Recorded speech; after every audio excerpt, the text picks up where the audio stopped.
Good morning, everyone. And Jeffrey, thank you so much for the kind invitation. I'm delighted to be back for year 2. I hope everybody's excited to hear about the state of the industry. So I'm going to be discussing activities from Q4 of 2016 into Q1 of 2017, where we are right now. We're going to kick off with car sharing. And many of you know this is where I got my start in shared mobility many years ago. And this is the idea that we share cars.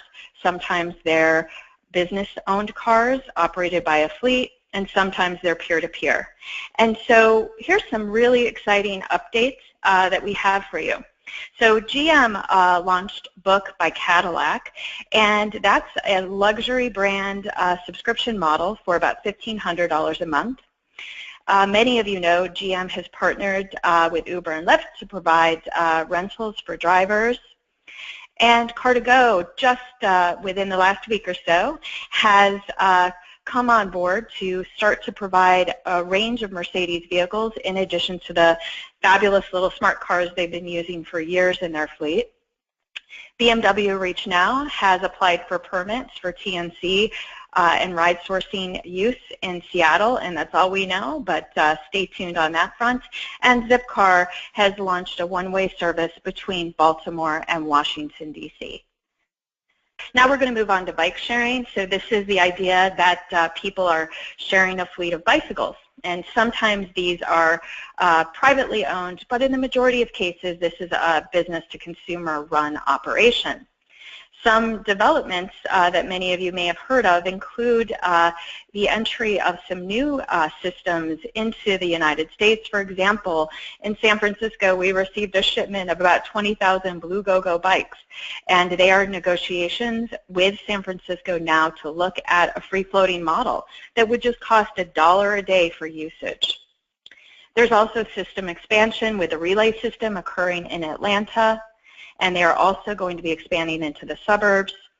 Baltimore and Las Vegas have launched programs, as well as Indianapolis, and stay tuned for developments with Pasadena in July of 2017. Now we're going to talk about what we call ride sharing or ride sourcing highlights. So this is in the area of shared rides. Lyft is experimenting with Lyft Line through monthly passes of up to 20 rides, costing between $20 to $29 for those monthly passes. Uber is experimenting similarly with a $79 monthly pass, offering unlimited Uber pool rides in New York City. So stay tuned for those experiments and see if they expand into your cities. San Mateo and Foster City here in Northern California are subsidizing Scoop ride-sharing rides. So this is incidental trips with no paid drivers at $2 each way.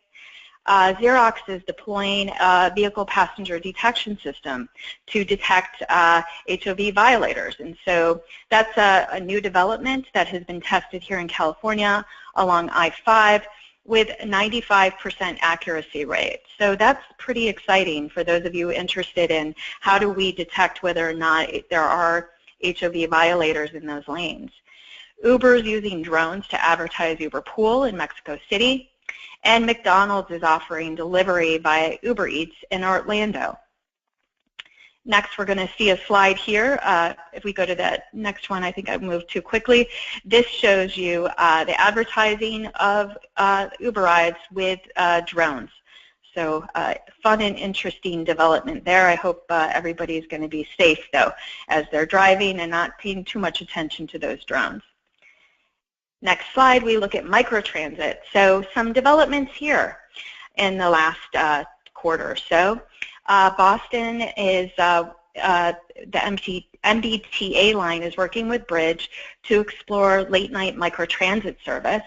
And this proposal would lower MBTA's cost by about 35% operational hours.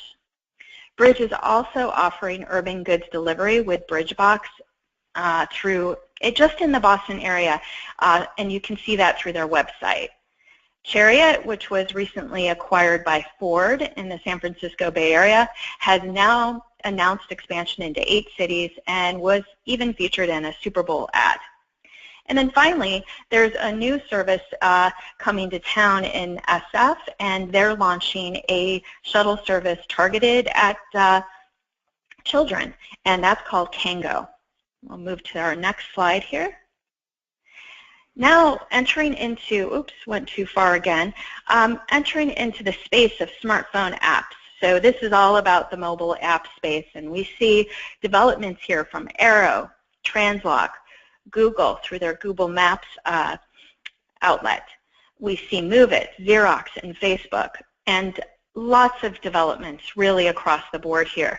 So continuing to see the integration of payment as well as multimodal connectivity in areas like Houston, North Carolina, across the country through Google Maps, Miami-Dade, BMW through the integration of its car-sharing services onto the Move It app. Move It's owned by Daimler, so that's a really interesting move. Lyft is partnering with Xerox and Los Angeles for mobile app development. And as I mentioned, Facebook earlier, they have patents now to have a ride-sharing feature integrated into its event page. And then finally, you can see here with a little illustration, Uber and Translock are partnering to provide transit planning. So many of you know that this is an area that I'm super interested in, and that's the future of all of shared mobility, and would not want to end my discussion without a discussion on automation, as well as the idea of convergence among sharing, mobile technologies and platforms, electrification, and automation. And so I predict that in 2017 we're going to see a lot more and hear a lot more about pilot programs in this space. And we already know Columbus, Ohio, one of our Smart City Challenge finalists, and now the winner will be doing so.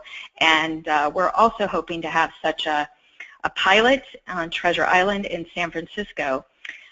Among other locations, I believe, is Arizona for such things in 2017 time horizon.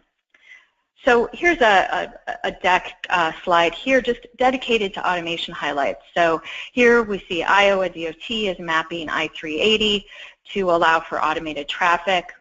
Interestingly, the state of California and Germany are restricting the use of the term autopilot, and that may have something to do with that recent accident of Tesla, where they were in more of an autopilot mode versus a level 4 or level 5 mode, and that may have created some misperceptions about autonomy and what the vehicle is capable of doing when it is in autopilot mode. The military continues to pursue testing in automated vehicles. Tesla did ban owners from using their vehicles to make money on Uber and Lyft platforms. Probably indicates Tesla is going to be moving into that business.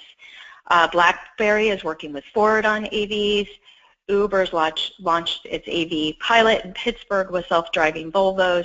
There was a bit of a launch in San Francisco, and then they wrapped that up quickly due to a lack of a licensing permit, and Uber has moved over to, I believe, Arizona for possible testing. And BMW has announced its plan to reach now to test automated vehicles. All right. And just want to conclude letting everybody know about some of our research from the Transportation Sustainability Research Center at UC Berkeley and work we've done in conjunction with the Federal Highway Administration and the American Planning Association. We released in summer of 2016 the Shared Mobility Primer as well as the Smartphone App Primer. I encourage you to go to the FHWA websites, download these documents. They are free. And the American Planning Association document that is really focused on planning and best practices for shared mobility is available for sale through APA and Amazon.com. Also welcome you to visit our website, imr.berkeley.edu, to access our one-way car sharing study on 5 North American cities that was released in summer 2016. And stay tuned for spring 2017 for our awaited results from the Natural Resources Defense Council TSRC study on the impacts of Lyft and Uber. And with that, I am going to wrap it up and turn it back to our team. Thanks so much.